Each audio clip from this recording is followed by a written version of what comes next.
Hey guys, welcome back to another AQ3D video. In this, I am on the PTR and I am going to be going through some of the changes to some of the classes, including the Oracle class. If you guys could do me a favor, let's try to get this video to 100 likes. And if you do enjoy it, please share it with other people. If you have not turned on the notification, please do so you can stay up to date with all of my content. I'll be showing the Oracle class at the end of this video, but I'll be starting off with the starter classes to show you what changes have occurred. Before I get to those, let's check out what the update notes are. Blaze posted the update notes and they are as follows. So the warrior, the whirlwind, has the max protection stacks, which was 12, has been bumped up to 9,000. The rogue, toxic surge, says the max stack bonus was 4, it goes up to 8 now. And then for the mage, the fireball is the max stacks of strengthen, which was 3, goes up to 9,000. And for healer, the renew, which was the max kinship, was 40, it's now 9,000. The Berserker, Battle Fever, new, now makes you unstoppable. No idea what that means, but then the Oracle, so this is the new cross skill, the Cosmic Reverberation, marks an enemy with a Cosmic Reverberation which heals allies who attack the marked target.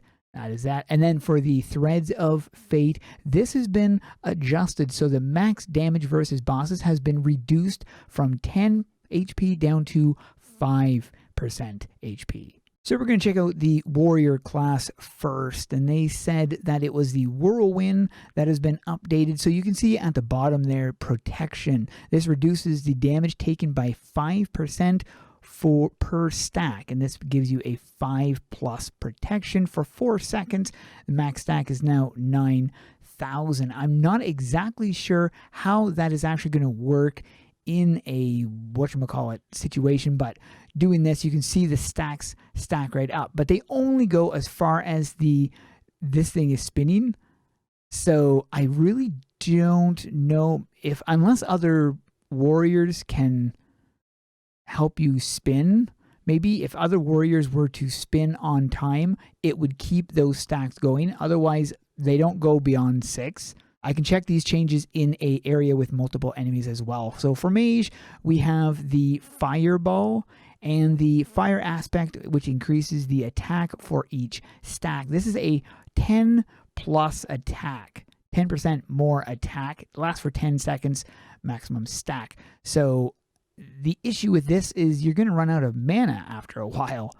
So even if you were able to keep the stack, so you've got the protection, or sorry, the fire aspect thing right there, and it's going to restore every single time you use the fireball. The problem is, even if you were to time this properly, you're still going to be running out of mana. So I'm not really sure. I mean, I'm at 45% mana. I would have to use another ability. The only other option you would have besides that would be to use mana potions. If you have mana potions, you could restore your thing without, because otherwise, here, I can't use it anymore now. It is completely maxed and I only got to 8 stacks. So, like I said, the other option would be to use mana potions. You could maintain that and consistently gain the 10% attack. But, so that was for the mage. Next class we have is rogue, and that, it says it was this is the toxic surge right here, but there is no stacks for that. It's just one big giant thing. I believe it was meant to say, okay, poison strike, apply 4 stacks of poison at once, but down at the bottom it says 6 stacks, or sorry, 8. So I'm pretty sure that's what it is. And even here, the poison says that it stacks up to 8. So I'm pretty sure it's the poison that was adjusted, not the toxic surge. I think there was a miscommunication there. So the stacks right there, you can see them stacking up, and there we go. We're up to the 8 max stack, deals poison over time, and it will maintain the 8 stack until you use something like the Toxic Surge, which consumes the stacks, or the heavy. It converts it into heavy. I think you can also, you can also have poison going with the heavy as well. So that actually makes this class even more powerful. That's pretty cool. Okay, so next is the healer. This is the healing one, the renew. So it renews over time, and this also has a huge stack. The problem with renew is it says that every time you renew, it heals an ally, you're going to gain a stack of kinship. But even in a mass group, you're certainly not going to hit anywhere near the number of... So you can see my stacks going up right here. And they're only going to go up to 9 before you're going to have to use it. When you have more people around, it is going to go higher. So you will be able to obtain a higher renew, a higher number, a higher stack, but you're not going to get anywhere near in the ballpark of 9,000. So it's an interesting change. So that's it for the starter classes. Next is the Berserker class. And for this one here, it was the Battle Fever. I honestly have no idea what changed in this. It says it makes you an unstoppable force, but you can still take damage, as I did test this earlier, and you are able to still take damage with the Battle Fever on. So I don't understand how it makes you unstoppable. Now this enemy I'm fighting doesn't actually do any damage to us anyways, but irregardless, I tested this on other enemies and it doesn't... It still takes damage like normal. So I really have no idea what changes was actually applied to the ultimate. Let me jump over to a populated area just because I wanted to show you. Oh my goodness. I'm going to all these different locations instead of what I'm wanting to do, which is go here.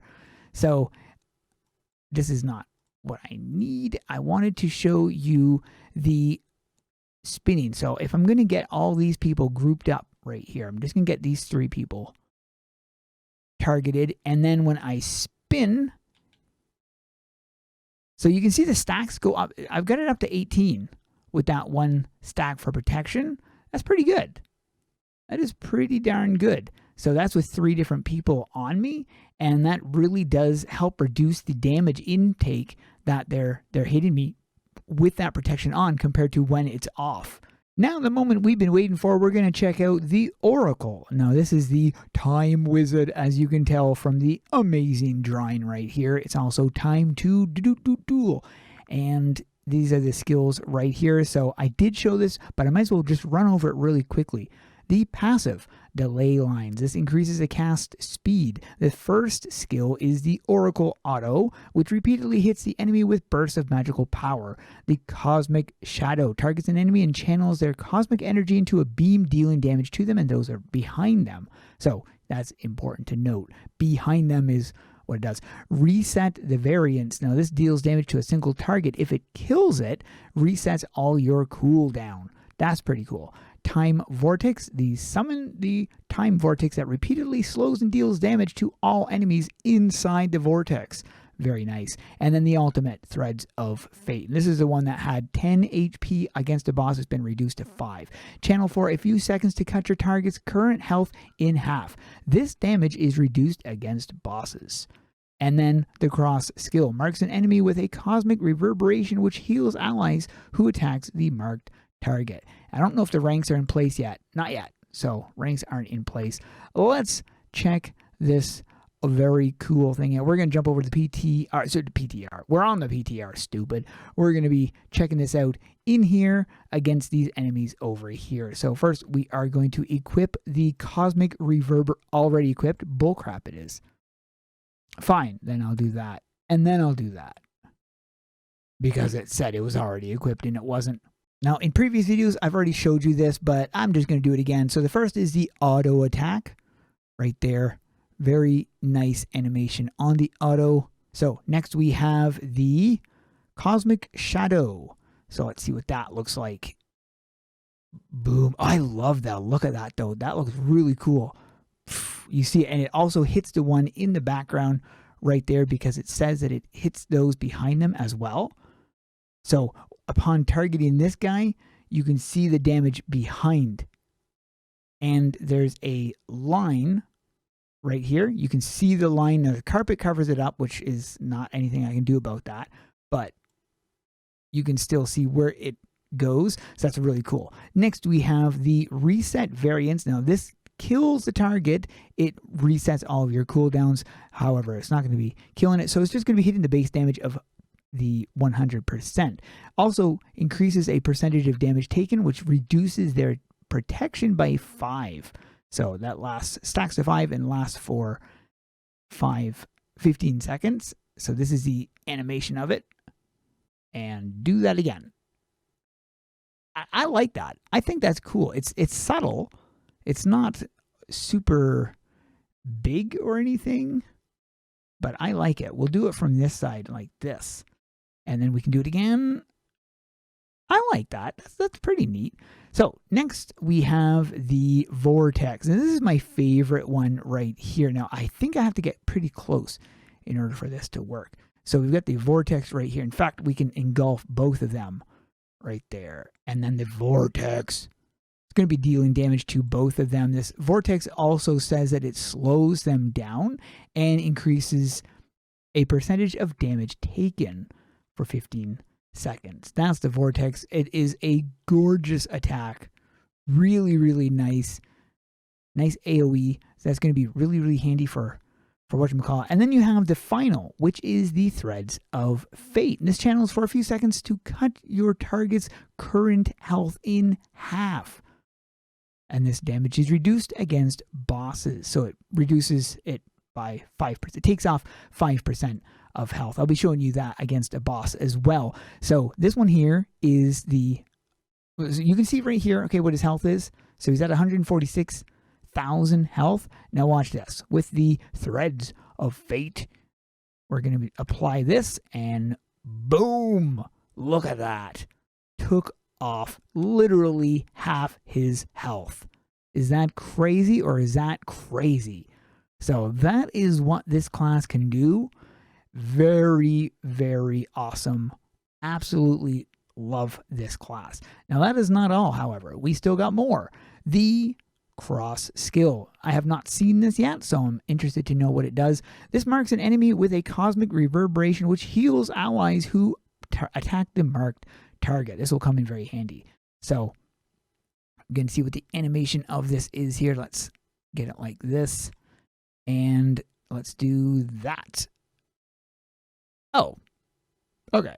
So it's a stolen animation. Now let's go up against a boss and see the 5% takedown. So I am going to use my bird as a target right here. And we're going to notice right here, okay, so he's at 100% HP. He's got 682,000, and we're going to be taking off 5% of his health using the ultimate. So if we use the ultimate right here, bam, he's down to 95. So that's what it does against bosses. Now, originally it used to do 10%, but they felt like that was too strong. At least you're able to do some damage, I guess. So it's not as bad as all that. It is nice that you have a healing ability with the cross skill. That is actually going to come in really handy, and not just for this class, but for other classes as well. That is it for this one. Let me know what you guys think about this class and the changes to the other class in the comments below. I do need to point out that the class changes that they did for the other classes are in experimental stages, meaning if it doesn't work out, they would keep it the way they are or fix it to make it better. But let me know what you guys think about those changes, if you think those should come to the live server or not. And what about the Oracle class? Let me know your thoughts on that. Thanks for watching. We'll see you guys in the next one.